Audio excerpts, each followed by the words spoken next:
অবৈধ কয়লা বোঝাই 3টি গরুর গাড়ি আটক। কখনো বালি পাচার আবার কখনো কয়লা পাচার করছে পাচারকারীরা।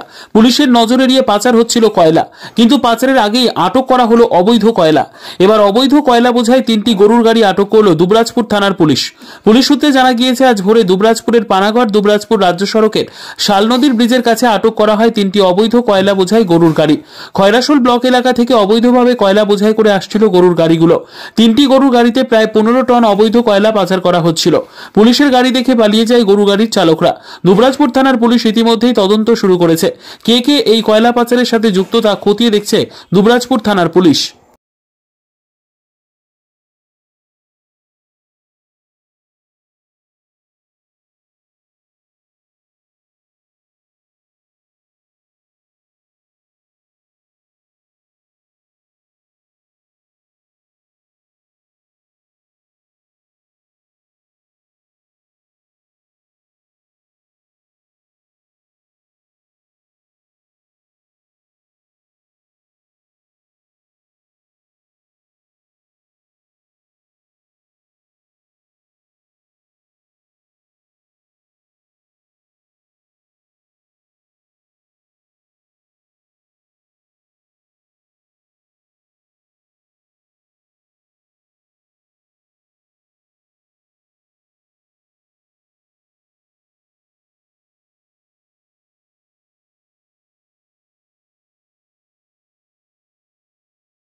বিদ্যা, ব্যবসা, চাকরি, জটক বিচার, বিবাহ, পারিবারিক অশান্তি, সন্তান লাভ, বাস্তু সমস্যা, আরো যে কোনো সমস্যার সমাধানের একমাত্র সেরা ঠিকানা জ্যোতিষী প্রসাদ রায়। আর দেরি না করে আজই চলে আসুন প্রসাদ রায়ের কাছে।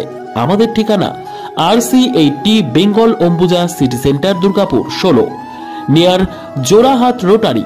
ফোন নম্বর 7407250555 অথবা 9064620444।